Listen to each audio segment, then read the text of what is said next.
गायत्री की दो बहुएं थी। बड़ी बहू पारुल जो कि गरीब घर से थी और छोटी बहू हिमानी जो कि अमीर परिवार से थी। गायत्री की दोनों ही बहुएं गर्भवती थी और दोनों को ही 8 महीने पूरे हो चुके थे। इस खुशी में गायत्री ने अपनी दोनों बहुओं की गोद भराई की रस्म रखी थी। उन दोनों के मायके वाले उनके लिए तोहफे लेकर आते हैं। जहाँ हिमानी की अमीर माँ गरीब बहू पारुल की गरीब माँ को गरीबी का ताना कसते हुए कहती है, ये क्या, अपनी बेटी की गोद भराई में तुम ये क्या 1 किलो का घी का डिब्बा लेकर आ गई? भला ये कोई तोहफा होता है? एक मुझे देखो, मैं अपनी बेटी के लिए सोने का हार, महंगे कपड़े, ढेर सारी मिठाइयाँ और फल फ्रूट्स लेकर आई हूँ। तुम्हारी तरह नहीं 1 किलो घी उठाया और आ गई बेटी की गोद भराई में। क्या माँ, तुम इन गरीबों को ये सब बता रही हो? फिर उन दोनों की सास गायत्री बोली, ये सब बातें छोड़िए ना बहन जी और यहाँ आकर बैठ जाइए, मैं अभी कुछ नाश्ता पानी लाती हूँ। कुछ देर बाद उनकी गोद भराई की रस्म होती है, जहाँ अमीर रमोला सिर्फ अपनी बेटी के लिए तोहफे लाई थी। वहीं गरीब लता अपनी बेटी पारुल के साथ साथ उसकी देवरानी हिमानी के लिए भी घी लेकर आई थी। ये बेटी, ये घी तेरे लिए। गैया जो रोज रोज थोड़ा थोड़ा दूध देती है, उसी के माखन का घी बनाना शुरू कर दिया था। तुम दोनों के लिए जब से ये खुशखबरी मिली थी। नहीं नहीं नहीं नहीं, मैं ये लोकल घी नहीं खाती, बल्कि ब्रांड का ही घी खाती हूँ। मुझे नहीं खाना ये, आप इसे ले जाइए। अच्छा देखो, ये मैं तुम्हारे होने वाले बच्चे के लिए मॉल से महंगे कपड़े और ये खिलौने लेकर आई थी। ओ माँ, लेकिन इन सब की क्या जरूरत थी? अरे मेरी बेटी का पहला बच्चा है तो इन सब की जरूरत कैसी नहीं थी? पारुल बेटा, मैं तुम दोनों के लिए ये गोंद के लड्डू बना कर लाई थी। इस हालत में ये खाना सेहत के लिए अच्छा होता है। हिमानी बेटी, तुम भी खा लेना। नहीं नहीं नहीं नहीं, मैं ये सब नहीं खाती। ठीक है बेटी, जैसा तुम्हें ठीक लगे। वैसे पारुल बेटी, इस हालत में भी घर के काम करती रहना, इससे हमारा शरीर ज्यादा ठीक हो जाता है और बच्चा होने में आसानी होती है। यही बात तो मैं दोनों बहुओं को समझाती हूँ बहन जी, लेकिन मेरी बेटी को काम करने की कोई जरूरत नहीं है। तुम तो बेटी बस आराम करना। माँ, तुम कितनी अच्छी हो, मुझे कितना समझती हो। नहीं तो मेरी सास तो हर वक्त मेरे पीछे पड़ी रहती है कि बहू ये कर ले, वो कर ले। तू चिंता मत कर, तेरी माँ अमीर घर की है, मैं तुझे किसी भी चीज की कमी नहीं होने दूंगी। इसी तरह खट्टी मीठी नोक-झोंक के साथ दोनों बहुओं की गोद भराई हो जाती है और सब मेहमान वापस चले जाते हैं। कुछ दिन बाद रमोला अपनी बेटी के लिए ट्रक भरकर सामान भिजवाती है, जिसमें बच्चे का पालना, उसके कपड़े, खिलौने और अलमारी जैसी खूब सारी चीजें होती हैं। अपने अमीर मायके का ये रुतबा देख अब हिमानी और भी घमंड में रहने लगती है। वो घर के किसी काम को हाथ नहीं लगाती, जबकि गरीब बहू पारुल अभी भी घर के सारे काम अकेले ही करती है। मेरी बड़ी बहू भी गाय है गाय, जेठानी होकर भी सारा काम खुद ही करती है। और एक मेरी वो अमीर बहू, उसे तो आराम करने से ही फुर्सत नहीं है। सारा दिन ऐसे ही बिस्तर पर पड़ी रहती है जैसा बच्चा जन्ने वाली इस दुनिया की पहली औरत है। ऐसे कुछ दिन बीत जाते हैं और एक रोज, माँ जी मुझे बहुत दर्द हो रहा है, लगता है समय आ गया अस्पताल जाने का। तू चिंता मत कर बहू, मैं अभी अशोक को फोन कर देती हूँ, हम तुझे अस्पताल लेकर चलते हैं। कुछ देर बाद उसे सरकारी अस्पताल ले जाया जाता है, जहाँ वो नॉर्मल डिलीवरी से एक बेटे को जन्म देती है। फिर अगले दिन हिमानी को भी लेबर पेन शुरू हो जाता है। सास उसे सरकारी अस्पताल लेकर जाती है, जहाँ वो सरकारी अस्पताल को देखकर कहती है, नहीं माँ जी, मैं नहीं चाहती कि मेरा बच्चा इस बेकार से सरकारी अस्पताल में हो। नहीं नहीं नहीं, नहीं, मुझे यहाँ अपने बच्चे को जन्म नहीं देना। मैं कल को फोटो सोशल मीडिया पर डालूंगी तो मेरी फ्रेंड्स क्या कहेंगी। मैं अभी अपनी माँ को फोन करती हूँ, वही मुझे प्राइवेट हॉस्पिटल ले जाएगी। नहीं नहीं, मैं अंकुर को बोलती हूँ, वो वहाँ से अकाउंट में पैसे भेज देगा, तेरी डिलीवरी प्राइवेट में ही होगी। सास उसे प्राइवेट हॉस्पिटल ले जाती है, जहाँ ऑपरेशन से उसका बच्चा होता है और पूरे 1 लाख का बिल बन जाता है। दोनों बहुओं की डिलीवरी की खबर मिलते ही उन दोनों की माँ वहाँ आ जाती है, जहाँ अमीर बहू की माँ उससे मिलकर वहाँ से निकल जाती है। वही गरीब बहू की माँ गायत्री से कहती है, मैं जानती हूँ बहन जी, आपके दोनों बच्चों की देखभाल के लिए मुश्किल हो गई, इसलिए आपकी मदद के लिए मैं कुछ दिन यहीं रहूँ। ये सुनकर गायत्री खुश होती है। अब वो दोनों बहुओं को लेकर घर आ जाती है, जहाँ नॉर्मल डिलीवरी होने के चलते पारुल आराम से अपने बच्चे को दूध पिला पा रही थी। वही अमीर बहू को ऑपरेशन के चलते बड़ी दिक्कत हो रही थी। ऐसे ही एक रोज उसका बच्चा पालने में रो रहा था। तभी वहाँ पारुल अपने बेटे को गोद में उठाए आती है। वो अपने बेटे को बिस्तर पर रखती है, फिर उसके बच्चे को पालने से उठाकर उसकी गोद में देती है। लो अब इसे दूध पिलाओ। हिमानी उसे दूध पिलाती है। मैं भी कैसी माँ हूँ, ऑपरेशन हुआ है तो अपने बच्चे की मालिश भी नहीं कर पा रही। तभी वहाँ उसकी सास और जेठानी की गरीब माँ भी आ जाती हैं। इसीलिए कहती थी बहू कि थोड़ा काम काज कर ले घर का। अगर तूने भी अपने शरीर से उस वक्त काम कर लिया होता तो आज तेरी भी नॉर्मल डिलीवरी होती और तू भी अच्छे से अपने बच्चे का ध्यान रख पाती। खैर कोई नहीं, तुम चिंता मत करो बेटी, मैं हूँ ना। अब मैं तुम्हारे बच्चे की मालिश भी कर दिया करूँगी। मुझे माफ कर दीजिए, अगर मैं उस वक्त माँ जी आपकी बात सुन लेती तो आज मेरी भी नॉर्मल डिलीवरी होती। कुछ दिन बाद रमोला अपनी बेटी से मिलने आती है तो हिमानी उसे अच्छे से सुनाती है। कोई जरूरत नहीं है माँ ये सब नाटक करने की। जब मुझे तुम्हारी जरूरत थी तब तुम कहाँ थी? उस वक्त तो आप अस्पताल से देखते ही ऐसे भाग गई कि कहीं आपको और भाभी को मेरे और मेरे बच्चे की सेवा न करनी पड़े। और आज जब मैं और मेरा बच्चा एकदम ठीक हो गए तब आप आई है 2 महीने के बाद। अब आपके इस झूठे प्यार की जरूरत नहीं है हमें। अब रमोला को अपनी गलती का एहसास होता है और वो सबसे माफी मांगती है। अब वो अपनी अमीरी का घमंड नहीं दिखाती। अब अमीर बहू भी अपनी गरीब जेठानी के साथ खुशी खुशी रहती है। बहुत पुरानी समय की बात है। राजस्थान के उदयपुर में एक छोटा सा गांव हुआ करता था। उस गांव में पानी की बड़ी किल्लत थी। उस गांव में माया अपने पति रवि के साथ रहती थी। रवि मेहनत मजदूरी करके अपना घर चलाता था। एक रोज रवि उदास मन लेकर घर लौटा तो देखा कि माया अपने 2 महीने के बच्चे के साथ खेल रही थी। अरे आ गए आप? हाँ माया आ गया हूँ। अरे मेरा बच्चा मम्मा के साथ खेल रहा है। रवि ने माया की गोद से बच्चे को उठा लिया और उसके साथ खेलने लगा। लेकिन माया को समझ आ गया था कि रवि का मन कुछ उदास है। क्या हुआ रवि, आपका चेहरा क्यों उतरा हुआ है? माया हम गरीबों की जिंदगी में साल में सिर्फ 1 या 2 बार ही खुशियाँ आती हैं। बाकी पूरी जिंदगी तो हम लोग दुखी ही रहते हैं। अरे ऐसा क्यों बोलते हैं आप? हर किसी का समय हमेशा एक जैसा नहीं रहता।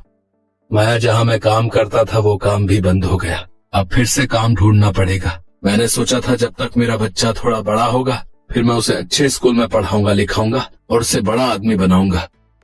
आप अभी से इतना परेशान मत होइए। अभी हमारा बच्चा बहुत छोटा है, तब तक कुछ न कुछ जरूर हो जाएगा। तभी दरवाजे पर किसी ने दस्तक दी। अरे शालिनी, तुम अचानक?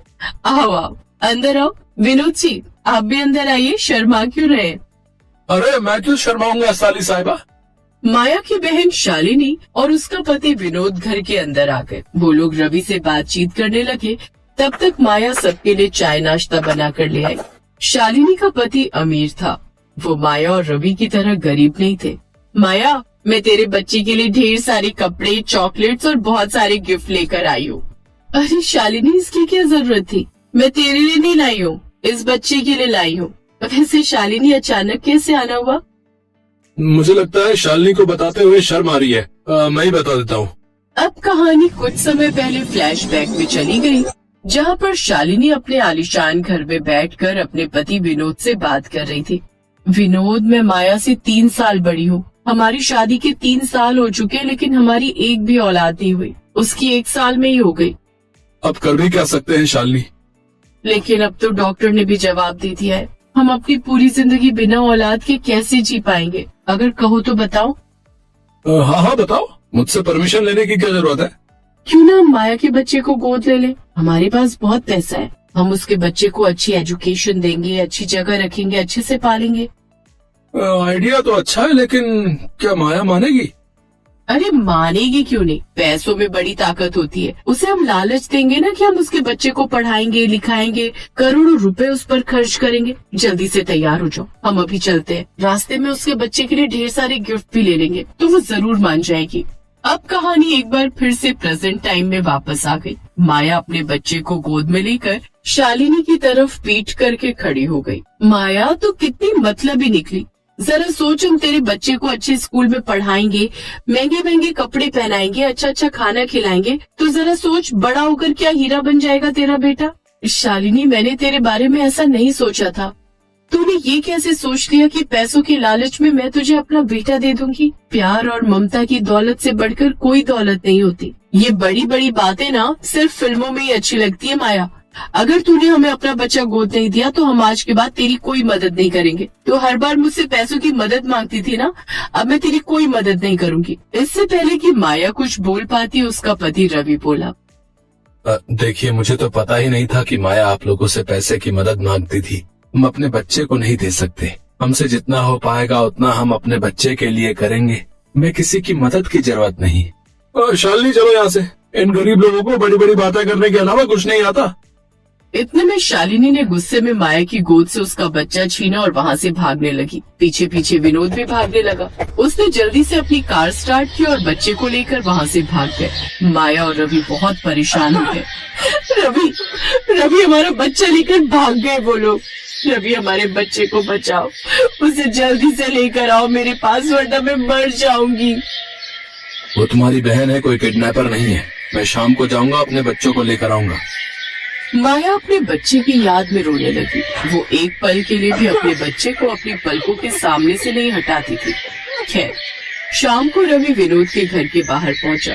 उसका घर बहुत आलीशान था। बाहर सिक्योरिटी गार्ड लगे हुए थे। जैसे ही रवि घर के अंदर जाने लगा, सिक्योरिटी गार्ड ने उसे रोक लिया। ओए भिखारी, कहाँ घुसा जा रहा है? अरे ये आप कैसी बातें कर रहे हैं? ये मेरे बहनोई का घर है, मुझे जाने दीजिए। हाँ, पता है। उन दोनों ने ही मना किया था कि तुम्हें अंदर न आने दे। उन्होंने ये भी कहा था कि अगर जिद करे तो उसकी टांगें तोड़ देना। रवि की आवाज सुनकर उसका बच्चा घर के अंदर जोर जोर से रोने लगा। वो शायद अपने पिता की आवाज पहचान गया था। रवि ने भी उसकी आवाज सुनी। मेरा बच्चा रो रहा है, मुझे अंदर जाने दो। मैं आ रहा हूँ मेरे बेटे, फिक्र मत कर, तेरा बाप आ गया है। जब रवि ज्यादा जिद करने लगा तब सिक्योरिटी गार्ड वालों ने उसे बहुत मारा। रवि को बहुत चोट आ गई और वो घर लौट आया। माया उसे देखकर गुस्से से लाल हो गई। ऐसी बहन रोजने से तो अच्छा 1 करोड़ दुश्मन पाल लो।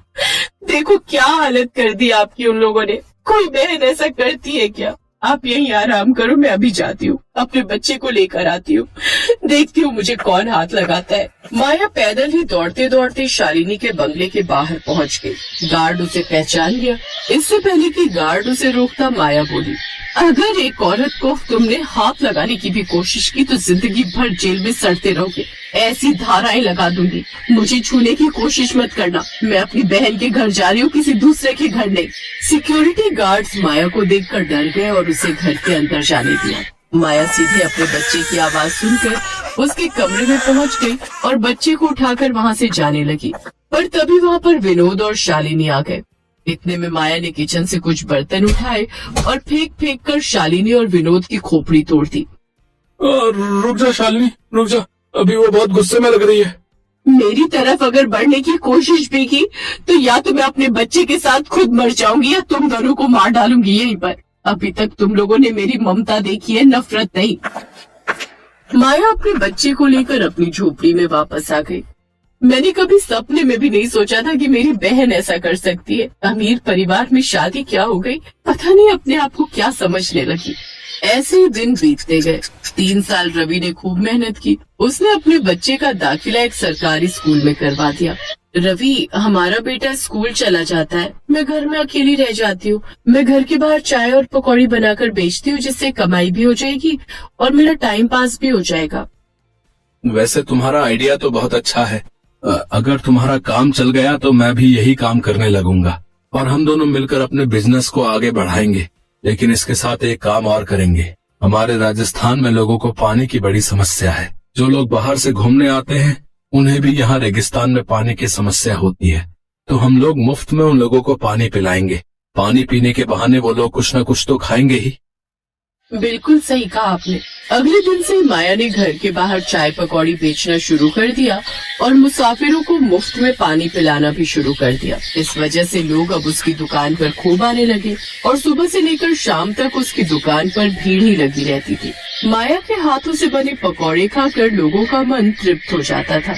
जब उसकी दुकान खूब चलने लगी तो रवि ने भी दूसरे की नौकरी करना छोड़ खुद ही घर के बाहर एक छोटा सा ढाबा खोल लिया, जिसमें वो लोगों को 50 रुपए में भरपेट खाना खिलाने लगा। ऐसे करते करते 12 साल बीत गए और उनका बेटा नीरज अब बड़ा हो गया।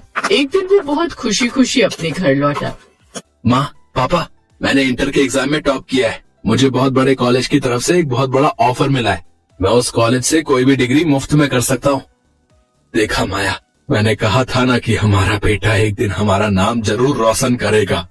पापा, मैं MBA करूंगा और आपके बिजनेस को बहुत बड़ा बनाऊंगा।